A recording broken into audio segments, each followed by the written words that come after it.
안녕하세요. 문사탐 문서연 선생님입니다. 이번 시간에는 사회탐구가 아니라 국어에 대한 이야기를 잠깐 해보려고 합니다. 되게 생뚱맞죠?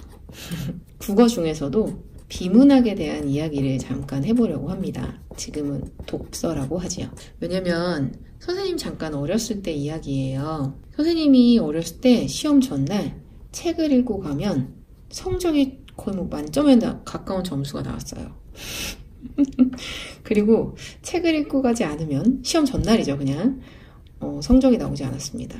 그래서 저는 내신 공부는 국영수는 해본 적이 없어요. 왜냐면 그건 시험 범위가 너무 많아서 시험 전날 할 수 없는 거라고 생각을 했고, 나머지 과목들은 이렇게 책을 읽고 가서 성적을 받아오는 그런 형태로 성적을 유지했습니다. 중학교 때는 근데 이게 통했어요. 왜냐면 중학교 때는 분량이 그렇게 많지가 않으니까 시험 전날만 공부를 해도 어느 정도 성적이 나왔고, 몇 명이었는지는 기억이 안 나는데 한 3, 4명? 졸업할 때 3, 4명 주면서 그 3년 우등상을 받으면서 졸업을 했어요. 전 그때 천재인 줄 알았어요, 제가. 근데 아니더라고요. 고등학교 때 가서 분량이 많아지니까 공부를 이제 전날 해서는 커버가 안 되는 거죠. 실제로는 책을 끝까지 못 읽는 거죠. 집중력을 가지고 전날 읽을 분량이 아닌 거죠, 시험 범위가. 근데 뭔가가 이상했었어요. 딱히 열심히 공부를 하지 않았는데 왜 책을 읽으면 성적이 나올까? 거의 외우다시피 한 느낌? 그리고 그거를 어느 정도 시간이 지난 다음에 알게 된 거죠. 아, 글 읽는 방법이 달랐구나. 한 7, 8년 전쯤이었던 것 같아요. 선생님이 이제 학생들이랑 친해지면 학생들이 막 와가지고 쫑알쫑알 선생님 너무 속상해요 막 이러면서 이런 얘기 저런 얘기를 하니까 자기는 비문학이 그렇게 성적이 안 나온다고, 왜 이렇게 성적이 안 나오냐고 막 이러면서 속상하다고, 어떻게 공부해야 되는지 모르겠다고. 근데 선생님의 기억에는 비문학을 공부하기가 제일 쉬웠어요.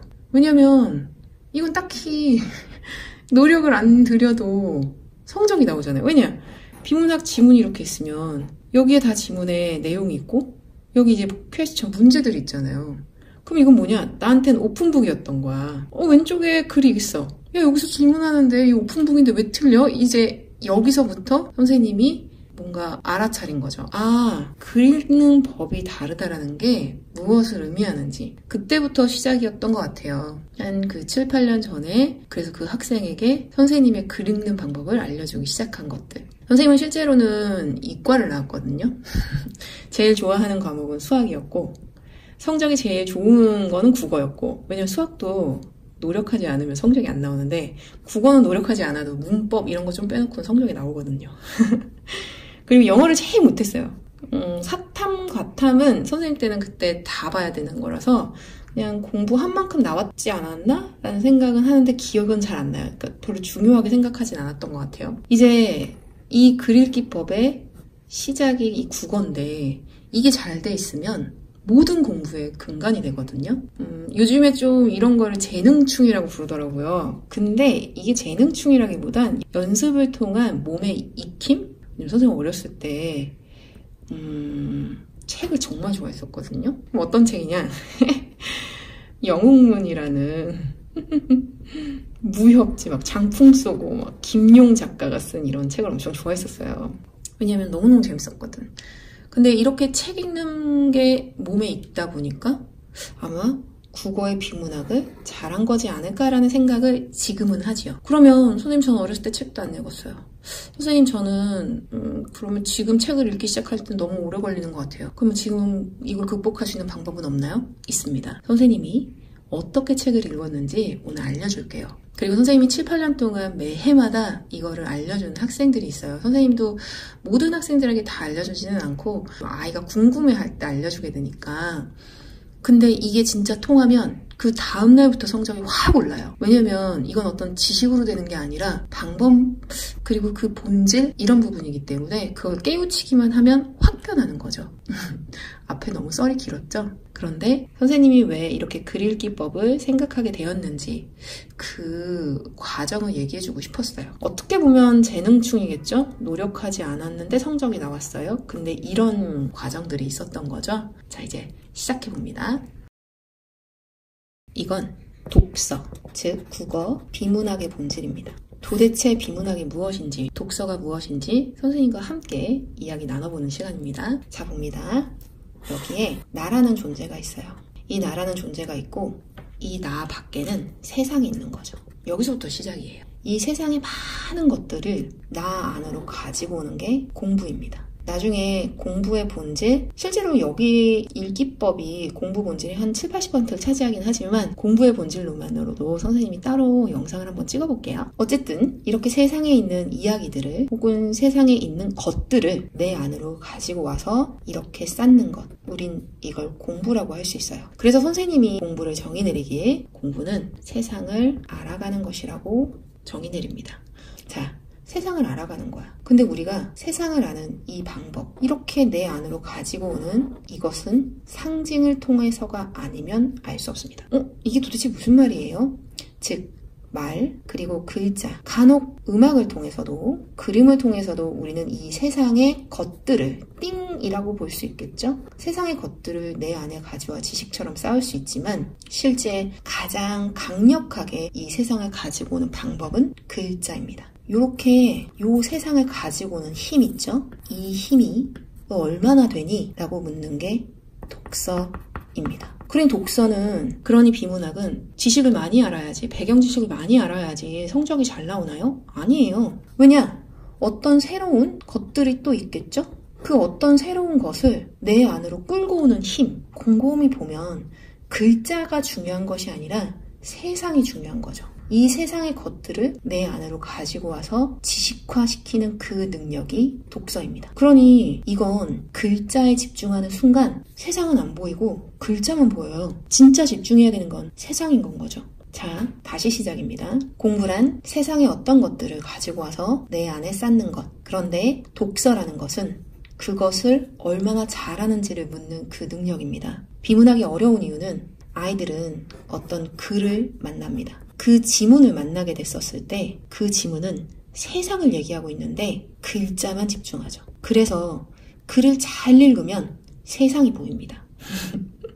너무 형이상학적인가요? 선생님이 나중에 이걸 언젠가 될지는 모르겠지만 교육 심리, 교육학을 더 깊게 공부하게 될 땐 이걸 상징이라고 하니까 상징책의 이해를 통한 교수법이라는 걸 만들고 싶어요. 그 중에 하나가 바로 이거죠. 자, 이제 잠깐 또 딴 얘기를 잠깐 해보면 너 얼마나 지식이 많아? 너 공식 조직, 비공식 조직 알아?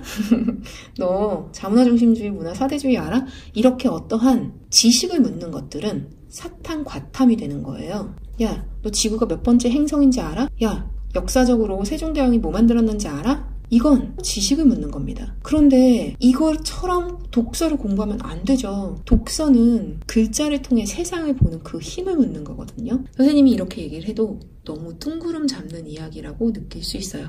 진짜 중요한 건 훈련을 통해서 만들어집니다. 선생님이 글자를 통해서 세상을 봤고 그래서 그 글자를 집중해서 읽었을 때 그 세상이 전부 다 머릿속에 들어와서 암기되는 그 순간들, 그걸 이 영상을 통해 학생들도 한번 경험해봤으면 좋겠어요. 아, 글을 통해 세상을 본다라는 것, 그것이 무엇이구나 라는 걸 이 영상을 통해 한번 경험해본다면 이 다음 그 어떤 비문학의 내용을 가지고 와도 그걸 다 적용하면 되거든요. 방법은 하나입니다. 선생님이 이야기하는 비문학의 본질, 독서의 본질 영상은 이거 하나면 충분해요. 즉, 글자는 중요하지 않아요. 글자가 이야기하는 세상이 중요합니다. 물론 첫 번째는 세상을 보는 훈련. 세상이라는 건 그 지문이 이야기하는 바가 무엇인지죠.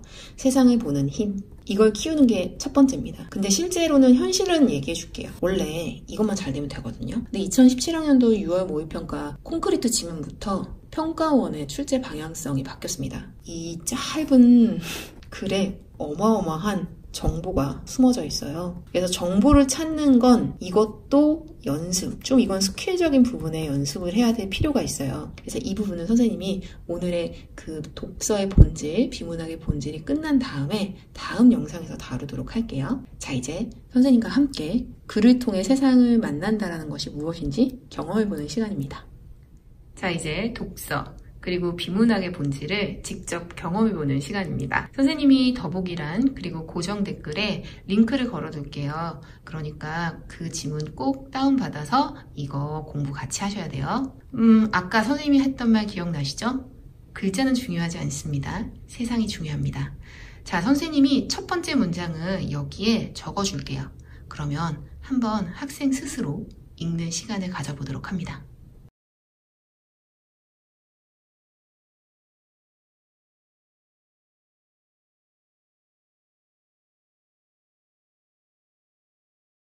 자, 여러분 뭘 읽으셨나요? 뭐가 기억나나요? 어떤 학생은 아무것도 기억이 안 난다고 이야기합니다. 어떤 학생은 가스 하이드레이트요? 고체 연료요? 그래도 그 정도는 기억난다고 합니다. 그리고 어떤 학생은 가스 하이드레이트가 있는데 메탄이 들어간 그런 연료인가 봐요 라고 이야기합니다. 지금 이 영상을 보고 계시는 분들은 어디에 속하시나요? 분명히 글을 다 읽으셨을 거예요. 불타는 얼음이라 불리는 가스 하이드레이트는 저온고압 조건에서 메탄과 같은 천연가스가 물 분자 속으로 들어가 물과 함께 얼음처럼 굳어버린 고체 연료라 할 수 있다. 분명히 글자를 읽었을 겁니다. 그런데 왜 기억이 나지 않을까요? 자, 아까 선생님이 한 말입니다. 이 세상에 어떠한 것들이 있어요. 그걸 나라고 하는 존재, 학생들이겠죠? 내 안에 가지고 와서 지식처럼 쌓는 것, 그게 공부입니다. 너 공부 얼마냐? 많이 했니? 라고 이야기를 할 땐 이 전반적인 모든 것들이에요. 너 얼마나 잘 가지고 왔니? 그 능력을 알고 싶어. 독서라고 했습니다. 너 얼마나 많이 알고 있니? 사탐과탐입니다. 지금 이 글을 다 읽었는데 기억나는 게 별로 없다라면 아까 선생님이 이야기한 것처럼 상징에만 집중한 거일 수 있어요. 즉, 글자만 읽은 거죠. 글자는 중요하지 않아요. 글자가 이야기하는 진짜 세상이 중요합니다. 근데 우리가 세상을 가지고 오는 방법은 글자 외엔 없으니까 글자를 보는 건데 학생들은 글자만 본단 말이야. 글자가 중요한 게 아니라 글자가 이야기하는 세상이 중요합니다. 자, 선생님과 함께 세상을 한번 봐봐요. 뭔지는 모르겠지만 불타는 얼음이라 불린대. 그러면 얼음인데 불타고 있어. 그럼 상상할 수 있잖아. 그렇지 않아요? 빨강색으로 하고 싶습니다. 이런 거에 집착하면 안 되는데. 자, 어쨌든 불타는 얼음이라 불린대. 이 가스 하이드레이트, 뭔지는 모르겠지만 이 가스 하이드레이트는 자, 조건도 나왔습니다. 저온 고압 조건에서 온도는 낮대. 근데 압력은 높다고 합니다.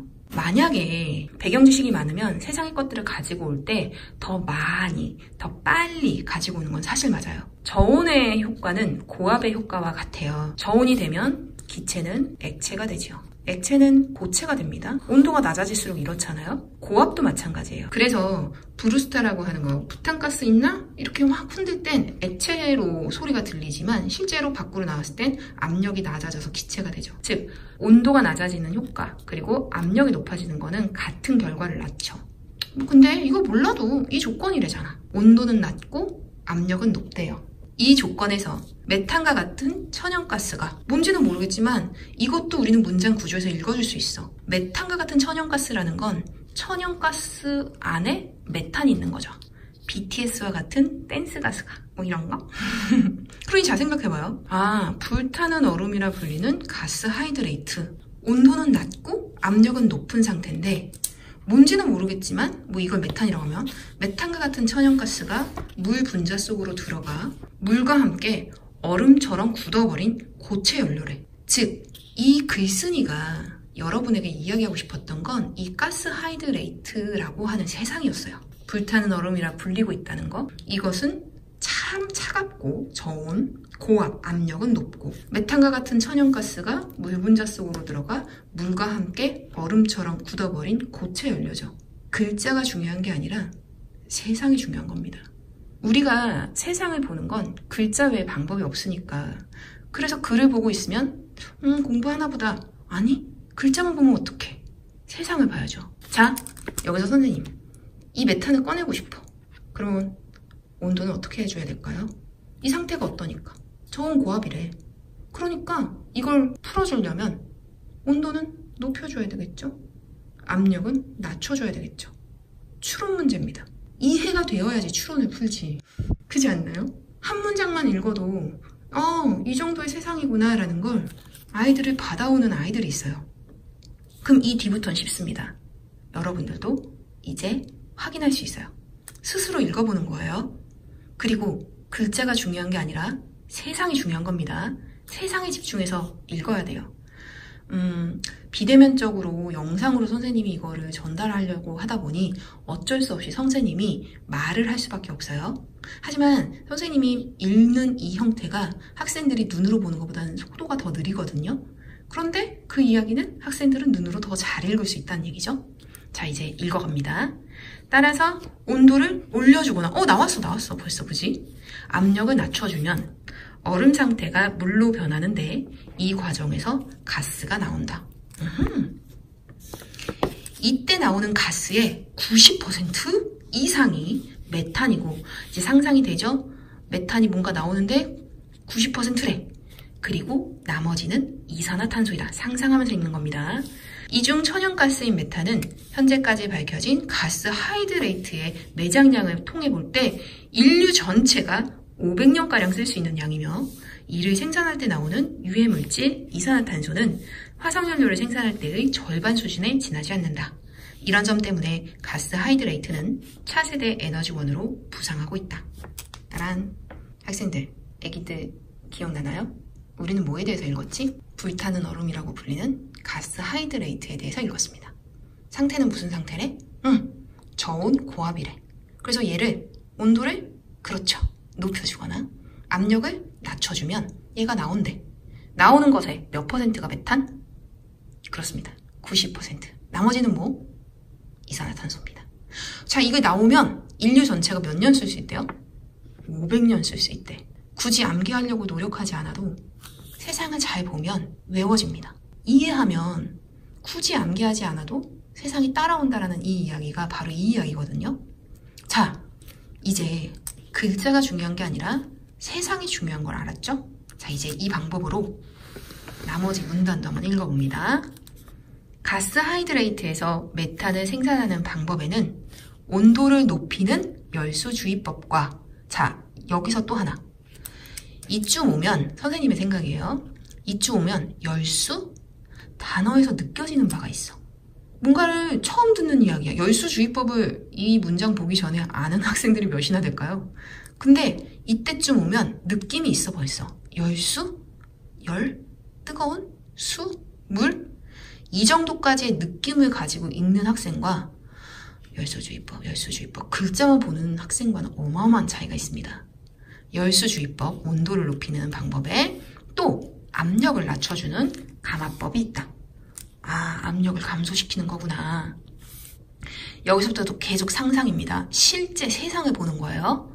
열수주의법이란 90도로 가열된 열수를 가스 하이드레이트 층에 주입하면 그곳의 온도가 상승하면서 가스 하이드레이트가 녹는데, 이때 가스 하이드레이트에 메탄을 얻는 방법이다. 혼자서 머릿속으로 어렴풋이 뭐 가스 하이드레이트가 묻혀있는데 여기에 뜨거운 물을 집어넣어서 얘를 꺼내는 방법, 이 정도로 생각하는 거죠. 열수주의법은 가스 하이드레이트 층에 직접 시추하지만, 이런 거는 이제 내가 몰랐던 정보야. 가스 하이드레이트 층이 있으면 거기에 직접 하는 거구나. 시추라는 건 어떤 지하자원, 뭐 석유라든지 아니면 천연가스 같은 걸 개발하는 거 우리는 시추라고 해요. 꺼내서 이제 사용할 수 있게끔 꺼내는 거. 감압법은 그 층에 인접한 공극에 시추한다. 공극, 이런 단어들은 이제 뭐 글 밑에 이렇게 비어있는 틈. 열수주의법은 여기에서 직접 시추하지만 감압법은 인접한 공극이구나. 이렇구나. 뭐 이런 식으로. 자기가 뭐 체크하고 싶으면 체크해도 돼. 근데 솔직히 선생님 잘 체크도 안 해요. 자, 공극의 압력을 감소시키면, 뭔지는 모르겠지만 공극이 어디 있대. 근데 공극의 압력을 감소시키면 가스 하이드레이트 층의 압력이 낮아져 가스 하이드레이트가 녹게 되어 메탄을 얻을 수 있다. 그러나 이 두 방법은 모두 가스 하이드레이트에서 메탄을 얻는 것을 목적으로 하는데, 이 과정에서 퇴적층이 약해져 붕괴될 수 있는 문제점이 있다. 해저 통신 케이블 등이 손상될 수도 있으며, 심하면 지진과 해일이 일어날 수 있다. 상상해보면 얘네들 다 꺼냈으니까 얘가 붕괴되는구나. 그러면 얘가 무너져서 여기 위에 깔린 뭐 해저 통신 케이블 이런 것들이 손상될 수 있구나 생각할 수 있죠. 글자가 중요한 게 아니라 이 글자가 보여주는 세상을 우리는 볼 수 있는 거예요. 자, 우린 열수주의법이랑 감업법을 배웠어. 그리고 이제 그 다음 문단으로 넘어갑니다. 이러한 문제점을 일으키지 않으면서도 이런 문제점이 뭔데? 이런 거잖아. 해저 퇴적층이 약해져 붕괴되거나 아니면 해저 통신 케이블이 손상되는 거잖아. 치환법. 자, 여기서 또 어떤 느낌적인 느낌이 있어야 돼. 치환? 우리 배웠잖아. x 플러스 y를 a로 치환해요. 뭔가 바꾸는 거야. 그런 건가? 느낌적인 느낌. 치환법에 대한 연구가 활발히 진행되고 있다. 치환법은 메탄이 있던 자리에 이산화탄소와 같은 기체를 대신 밀어넣어. 뭔지는 모르겠지만 이렇게? 아하, 가스 하이드레이트 구조를 파괴하지도 않고도 메탄을 생산하는 기술이다. 가스 하이드레이트는 물 분자끼리 수소 결합하여 벌집 모양의 육각형 구조, 상상할 수 있잖아. 그리고 그 가운데에는 빈 공간이 있는데, 빈 공간이래. 여기에 메탄과 같은 가스가 갇혀져 있다. 이때 각각의 공간 안에 있는 가스는 다른 성분과 화학 결합 없이 물리적으로 갇혀있는 상태이므로 아까처럼 이산화탄소를 밀어넣어 뿅!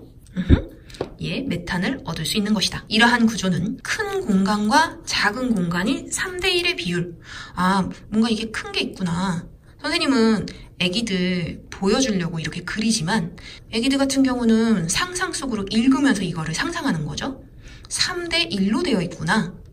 덩치가 큰 이산화탄소는 이 큰 공간에만 밀어넣을 수 있어 작은 공간에 있는 메탄은 이산화탄소와 치환되지 않는다. 이때 덩치가 작은 질소를, 여기는 질소 넣는구나. 질소를 함께 사용하면 작은 공간 안에 메탄도 치환되어 더 많은 가스를 생산할 수 있게 된다. 자, 따란. 우리는 지금 가스 하이드레이트라는 세상을 배우고 있습니다. 자, 가스 하이드레이트 개발하는 방법 몇 가지 있었죠? 3가지. 열수주의법, 감압법, 치환법. 즉, 하면서 무슨 세상을 봤는지가 지금 기억이 나야 돼요. 글자가 중요한 게 아니라 세상을 봤기 때문에. 자, 이제 마지막 문단으로 가볼까요? 이 치환법은 열수주의법보다 30배가량 더 많은 가스를 생산이 가능하다. 또한 열수주의법이나 감압법을 치환법과 사용하면 치환법을 단독으로 사용할 때보다 효과가 더 클 것으로 예상되고 있다. 아울러 치환법은 온실가스인 이산화탄소를 처리하는 방안으로도 활용될 수 있다. 육지 저장에 한계가 있는 이산화탄소를 가스 하이드레이트층에 저장하면 지구온난화 방지에도 기여할 수 있다. 아, 요렇게 메탄이 있는 자리에 이산화탄소를 집어넣으면 그러면 우리 이산화탄소가 지구온난화를 야기하니까 그것도 해결할 수 있구나. 그러나 가스 하이드레이트가 주로 심해져 바다 밑에 있구나. 여기 바다였네. 이렇게. 그죠? 여기가 바다였던 거죠. 바다. 심해져에 매장되어 있어 부주의할 경우 메탄 등으로 인해 해양 생태계에 막대한 피해를 줄 수 있으며 메탄 등이 대기로 방출되면 대기 온도의 변화도 야기할 수 있다. 따라서 가스 하이드레이트를 실용화하는 연구도 계속 진행되고 있지만 그에 못지않게 지구 환경을 지키는 방안도 함께 연구되고 있다. 어디? 짠! 덮었습니다. 기억나는 게 있어야 되는데 첫 번째 문장을 읽었을 때와 그리고 이 모든 지문을 읽고 났었을 때 생각이 달라졌어야 돼요. 글자가 아니라 세상을 봤다면 더 많은 내용들이 기억나거든요. 우리는 뭐에 대해서 배웠죠? 가스 하이드레이트. 이것을 개발하는 방법 크게 몇 가지? 3가지. 열수주의법, 감압법, 치환법. 그 중에 가장 효율적인 건 뭐였죠? 띵동! 치환법. 치환법. 몇 각형 모양? 육각형. 크고 작은 거 몇 대 몇? 3대1. 큰 거에 뭐 대신 집어넣죠? 치환 바꾸는 건? 이산화탄소. 그리고 여긴 뭐 대신 집어넣죠? 질소. 자, 이런 가스 하이드레이트 개발하면 인류 몇 년 쓸 수 있죠? 500년. 글자가 중요하지 않아요. 글자가 보여주는 세상이 중요합니다. 이렇게 세상을 보고 나면 굳이 노력해서 암기하려고 하지 않아도 많은 것들이 기억나죠. 자, 더군다나 근데 오픈북이야. 이렇게 문제를 보면 우리는 이걸 왼쪽에 놔두고 문제를 풀면 돼요. 이게 내신처럼 야 몇 대 몇이게? 3대1? 5대1? 둘 중에 뭐가 맞아? 이거를 지식처럼 알고 가서 풀라는 것도 아니고 이 세상이 있으니 거기서 맞춰봐 라고 하는 거죠. 자, 이제 학생들 이만큼 세상을 봤습니다. 문제를 풀어보는 시간을 갖도록 합니다. 1번입니다. 가스 하이드레이트 개발 방법이죠. 우리가 이용할 수 있게 개발하는 방법. 크게 몇 가지 있었다? 3가지. 열수주의법, 감화법, 치안법. 답이 보입니다. 간혹가다 탐사 방법이라고 고르는 학생들이 있기는 해요. 왜 이거 골랐어? 그러면 그냥 왠지요. 근데 곰곰이 이 단어를 잘 생각해봐요. 탐사라는 건 가스 하이드레이트가 어디에 있는지 찾아내는 거예요. 그러니 얘는 안 맞죠. 이미 있는 가스 하이드레이트를 이용할 수 있게끔 꺼내 쓰는 것. 그 방법. 그게 바로 얘죠. 답 2번입니다. 2번의 답은 3번이었습니다. 왜? 치환법은 원래는 지금 선생님은 학생들이 전부 다 문제를 풀고 나서 그 다음 확인하는 거니까 치환법은 이 육각형 구조에 혼자 이렇게 독립적으로 있는 메탄을 끄집어내는 거죠. 구조를 이용하는 거죠. 그래서 얘를 깨지지 않아. 그래서 뭐 열수주의법을 쓰거나 감화법을 쓰면 붕괴 위험이나 뭐 이런 부분들이 있는데 이런 위험을 갖지 않죠. 그지? 자, 이제 마지막입니다. 3번입니다. 답은 몇 번일까요? 4번입니다. 왜냐? 열수를 주입하는데 공극이 있어야 되는 거 아니잖아. 공극은 뭔데? 감화법이잖아. 만약에 다시 찾아가지 않고 1, 2, 3번을 다 맞췄다면 선생님이 요구한 모든 사항을 완벽하게 마스터한 겁니다. 근데 찾아가면 되지? 기억이 안 나? 공극 뭐였더라? 아, 맞다. 열수주의법은 직접 시추한다고 했는데 감화법은 공극에서 한다고 했지? 이런 식으로 말이죠. 오픈북이잖아. 그 양이 조금 더 많냐? 정량의 차이죠. 자, 선생님은 오늘 학생들에게 가스 하이드레이트라고 하는 기술 지문이죠. 이 기술 지문을 가지고 왔어요. 저는 지금까지 가스 하이드레이트를 개발하는 방법을 알고 있는 학생을 만나지 못했습니다. 그 이야기는 뭐냐면 아마 지금 처음 보는 정보일 거예요. 근데 어떤가요? 가스 하이드레이트 인류가 몇 년 쓸 수 있대요? 500년이요. 가스 하이드레이트 개발하는 방법 몇 가지요? 3가지요. 그 중에 가장 효율적인 거 뭐요? 치환법이요. 이건 내신입니다. 자, 이제 선생님과 함께 다시 처음 그 상징체계 공부의 본질로 돌아갑니다. 독서, 국어, 비문학의 본질. 아까 선생님이 처음 이야기했던 거 뜬구름 잡는 이야기 같았는데 우리는 오늘 이 새로운 띵, 가스 하이드레이트를 배웠습니다. 그리고 그것을 글읽기를 통해 지금은 지식처럼 쌓였죠. 만약에 이 지문을 없애고 야, 가스 하이드레이트에서 치환법에서 몇 대 몇이야? 큰 공간이랑 작은 공간이랑? 3대1. 야, 큰 공간은 뭐지 뭐너? 이산화탄소. 작은 공간은 뭐지 뭐너? 질소. 그걸 물어본다면 과탐입니다. 지금 이건 기술 쪽이니까. 그런데 그걸 읽어오는 그 힘은 국어, 독서입니다. 물론 선생님이 나중엔 수학의 본질, 영어의 본질도 기회가 되면 이야기해 줄게요. 선생님 같은 경우에 영어 제일 못했다고 아까 처음에 얘기했는데 지금은 영어를 어느 정도는 할 수 있거든요. 그 방법도 학생들에게 언젠가 기회가 된다면 알려줄게요. 자, 어때요? 선생님이 이야기했던 이 부분이 이제 확실히 이해가 되나요? 지문을 받았을 때 학생들은 글자를 봅니다. 근데 진짜 중요한 건 글자가 아니에요. 글자가 이야기하는 세상입니다. 오늘 선생님과 함께 독서의 본질, 국어 비문학의 본질로 세상을 보는 힘에 대해서 경험했어요. 물론 성적은 이것만으로 나오진 않아요. 참 안타깝게 선생님 어렸을 때 그때는 진짜 시험이 어려웠었거든요. 그렇게 어려웠던 시험 때에는 여기에 포커스를 맞춰서 문제가 출제됐어요. 근데 아까도 얘기했듯이 2017학년도 콘크리트 지문 이후부터 6구, 11, 6구, 11 전부 다가 결국은 엄청난 정보량이 쏟아지고 그것을 판별하고 찾아내는 그런 쪽으로 문제가 바뀌었어요. 이 스킬적인 부분은 조금 연습이 필요합니다. 선생님이 이 스킬적인 부분은 다음 시간에 따로 영상을 찍어보도록 하겠습니다. 와, 이거 시간 진짜 오래 걸리죠? 이 영상 하나로 많이 바뀌는 경우를 봤어요. 왜 그러냐면 선생님은 딱 이렇게 공부했었거든요. 저렇게 책을 잘 읽고 갔어, 아까. 그러면 이렇게 잘 읽고 가서 다음날 시험을 보는 거죠. 그러면 공극, 가스 하이드레이트, 감화법, 열수주의법, 90도, 500년, 3대1, 질소, 이산화탄소 다 머릿속에 있는 거예요. 그래서 그거 그냥 딱딱딱딱 답만 고르고 나오면 100점이었어요. 근데 문제가 있었죠. 아까 얘기했듯이. 고등학교 올라가니까 이것도 집중력을 요하잖아요. 이제 막 100페이지 막 이렇게 해당하는 거를 읽을 수 없죠. 그 전날. 그래서 이제 고등학교 때는 성적이 떨어집니다. 결국은 열심히 하는 사람들에게 복이 따르더라고요. 유튜브를 통해서 선생님의 이 강의까지 찾아볼 정도로 열의를 가져서 공부를 열망하는 학생들이라면 선생님의 이 방법을 통해 많이 변화할 수 있을 거라고 생각해요. 정말 많이 변했으면 좋겠고, 그리고 선생님이 오늘 찍은 이 강의가, 이 영상이 선생님 독서 본질 강의의 전부다입니다. 즉, 세상을 가지고 오는 힘, 글을 훈련시키는 것, 글자는 중요하지 않고 세상을 봐야 된다는 것. 처음엔 시간이 걸릴 수도 있어요. 하지만 점점 빨라집니다. 그래서 선생님은 어렸을 때 비문학으로 읽었던 핵융합 발전 방식? 저는 이게 아직도 기억이 나요. 왜냐면 이런 걸 정보로 주잖아, 시험 문제에. 이런 정보가 어렸을 때 비문학에서 읽었던 정보였어요.